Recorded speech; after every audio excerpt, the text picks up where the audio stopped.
World's best law of attraction money and success coach అయిన ప్రముఖ షేక్ అన్వర్ గారిచే జూన్ 1 హైదరాబాద్ లో జరిగే one day magic of law of attraction and millionaire mind work shop కి register చేసుకోండి. నమస్కారం మేడం. నమస్తే అండి.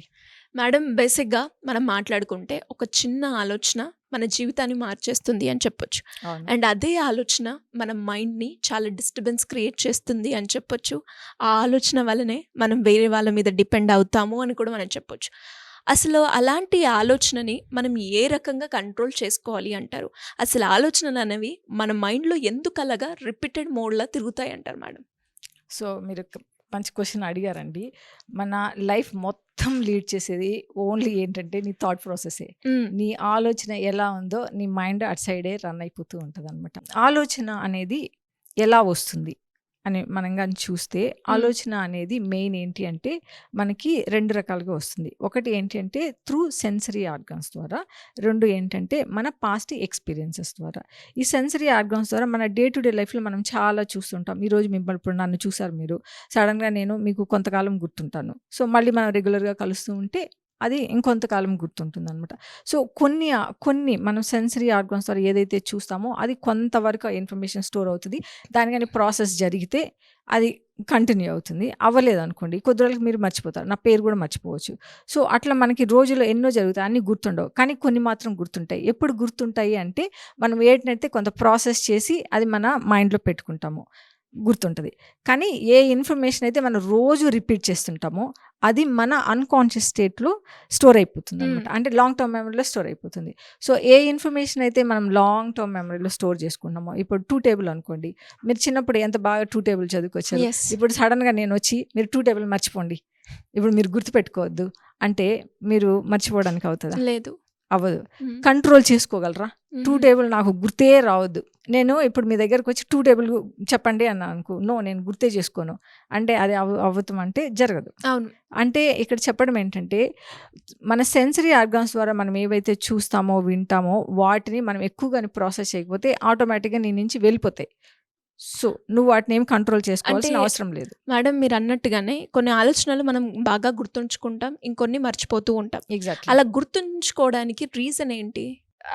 ఏదైతే ఇన్ఫర్మేషన్ చాలా సార్లు రిపీట్ జరుగుతుందో మైండ్. ఇప్పుడు మైండ్లో, ఇప్పుడు మనము 2 టేబుల్ చాలా సార్లు మనం చదువుకొని ఉంటాము. సో ఆటోమేటిక్గా నీకు అది గుర్తుండిపోయింది. ఇప్పుడు మనము కొన్ని చిన్నప్పుడు ఎక్స్పీరియన్సెస్, మన ఫ్రెండ్స్తో ఉండటము, లేకపోతే వాళ్ళ చిన్నప్పుడు ఆ ఫేస్లు కానీ, మనకి ఎవరైనా గిఫ్ట్లు ఇవ్వటం, మనం ఎవరైనా ప్రైజ్ చేయటము, ఏదైనా కూడా మనకు ఒక సాడ్ సంఘటనలు జరిగి ఉంటాయి, అవన్నీ మన మైండ్లో చాలా స్టోర్ అయ్యే ఉంటుంది, అవి ఎక్కడికి పోవు. అంటే ఆ పర్టికులర్ ఇన్సిడెంట్ చాలా ఇంపాక్ట్ ఎక్కువ ఉండటం వల్ల కూడా మన మైండ్లో స్టోర్ అయి ఉంటుంది. ఎర్లీ ఇన్ఫర్మేషన్ కూడా చాలా స్ట్రాంగ్. ఇప్పుడు మీకు చైల్డ్హుడ్ మెమరీస్ తొందరగా మర్చిపోరు, కానీ ఆ తర్వాత ఇన్ఫర్మేషన్ చాలా మర్చిపోతూ ఉంటారు. సో ఫస్ట్ ఎర్లీ ఇన్ఫర్మేషన్ ఉంటుంది కదా, అది చాలా స్ట్రాంగ్గా స్టోర్ అయిపోతూ ఉంటుంది. ఇప్పుడు ప్రతి వాళ్ళ బిహేవియర్ చూడండి, ఈ యాంగ్జైటీ, ఓసిడీలు ఏమన్నా చూడండి, ఇవన్నీ ఎక్కడి నుంచి వస్తున్నాయి అంటే ఆ చిన్నప్పుడు ఏవైతే ఎక్స్పీరియన్స్ అయ్యి ఉన్నారో ఆ ఇంపాక్ట్ వాళ్ళ మీద చాలా ఉంటుంది. తెలియకుండానే అది ఎప్పుడైతే అది ప్రోగ్రామింగ్ అయిందో మనకు అసలు తెలియట్లేదు, సడన్గా ఆ రియాక్షన్ జరిగిపోతుంది. సో అది మెయిన్ మూలం అవుతుంది అనమాట. మనం దాన్ని కంట్రోల్ చేసుకోవాలంటే అసలు మనకు తెలుస్తుంది కదా, తెలియట్లేదు కదా. ఇప్పుడు మనకు కోపం వచ్చింది, కోపం మనకు అసలు తెలుస్తుందా? ఇట్ జస్ట్ రియాక్టింగ్, అంతే కదా. సో మనకి ఏదైనా కూడా మనకి తెలియదు, అది ఆటోమేటిక్గా ఒక ప్రాసెస్ లాగా జరిగిపోతూ ఉంటుంది. సో మీరు ఇప్పుడు అన్నారు ఎలా కంట్రోల్ చేసుకోవాలి అని. మనం ఎప్పుడైతే కంట్రోల్ చేసుకోవాలి, ఇప్పుడు ఒక అడిగే వాళ్ళు ఇదే అడుగుతుంటారు అనమాట, మేడం నేను చాలా ట్రై చేస్తున్నా కంట్రోల్ చేసుకోవడానికి, నాకు చాలా ఓవర్ థింకింగ్ వస్తుంది, నేను దీన్ని ఎట్లయినా కంట్రోల్ చేసుకోవాలనుకుని చాలా ట్రై చేస్తున్నా అంటే, ఎప్పుడైతే మనం ట్రై చేస్తూ ఉంటామో దాన్ని మళ్ళీ ఇంకా మనం రీకలెక్ట్ చేసుకుంటూ ఉంటాం. ఇప్పుడు థాట్, ఒక మీరు నన్ను చూసారు, మీ కళ్ళు మూసుకొని నన్ను అసలు గుర్తే చేసుకోవద్దని అనుకోండి, మీకు నా ఫేసే గుర్తొస్తుంది. సో వీఆర్ రీకలెక్టింగ్ ఇట్ అనమాట. So you can't control the thoughts. What you can do is two things అనమాట. ఒకటి ఏంటంటే మనకి ఏదైతే ఒక సాడ్ ఇన్సిడెంట్స్, ఒక పెయిన్ఫుల్ ఇన్సిడెంట్స్, ఒక ఎమోషన్ కాజ్ చేసి ఏవైనా ఇంపాక్ట్ ఉండే ఇన్సిడెంట్స్ ఏమైనా ఉంటే వాటిని మనము ఇంటెన్సిటీని తగ్గించుకోవచ్చు. ఎలా మేడం? ఇంటెన్సిటీని తగ్గించుకోవాలనుకుంటే ఇప్పుడు మనకి ఒక ఎగ్జాంపుల్ చెప్తాను, యూ అండర్స్టాండ్ దట్. ఇప్పుడు మనకి ఆకలేసింది అనుకోండి, ఆకలేసింది, మీరు వెళ్ళి ఫుడ్ తినలేదు, కొద్దిసేపటికి ఏమవుతుంది, ఆకలి తగ్గిపోతుందా లేదా? తగ్గిపోతుంది కదా. మళ్ళీ ఒక 3-4 అవర్స్కి మళ్ళీ రావచ్చు. అంటే you can survive or sustain for next 2-3 hours.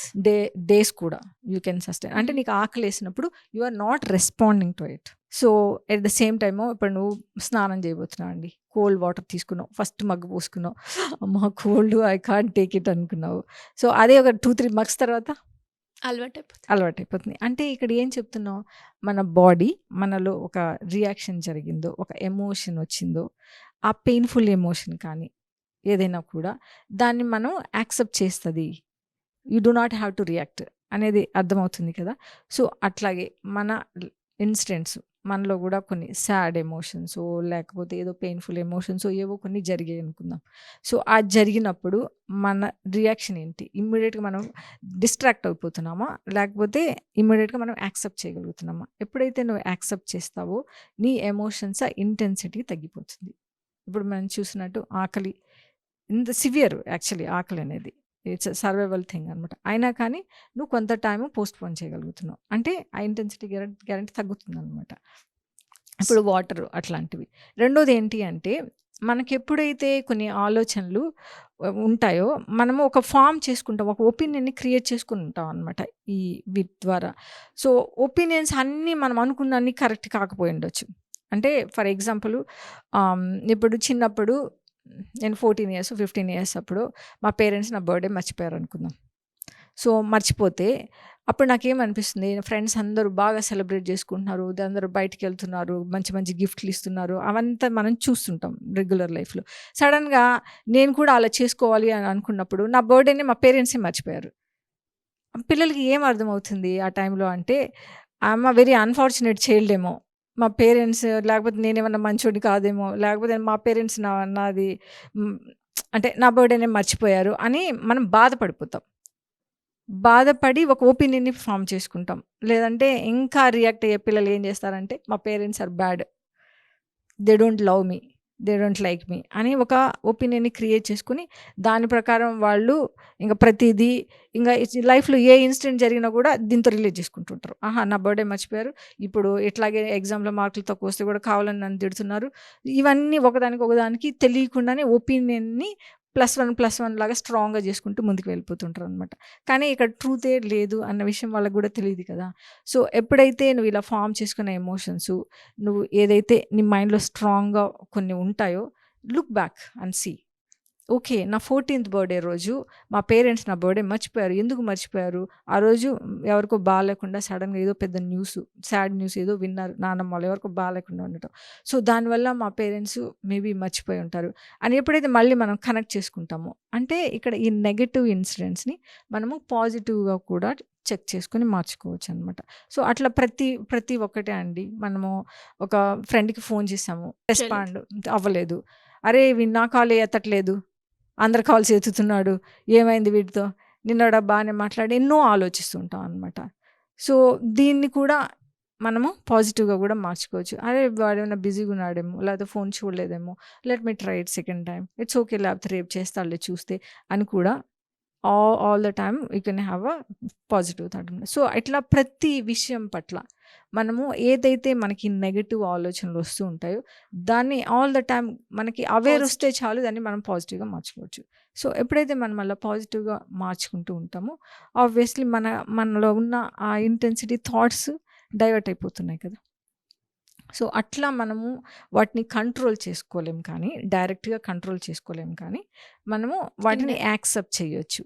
థాట్స్ని accept చేసి ఇంటెన్సిటీని తగ్గించుకోవచ్చు, అట్ ద సేమ్ టైమ్ పాజిటివ్గా మార్చుకోవచ్చు అనమాట. Thank you ma'am, thank you so much. Thank you అండి. సుమన్ టీవీలో మీ పర్సనల్ అండ్ బిజినెస్ ప్రమోషన్స్ కోసం కింది నెంబర్కి కాంటాక్ట్ చేయండి.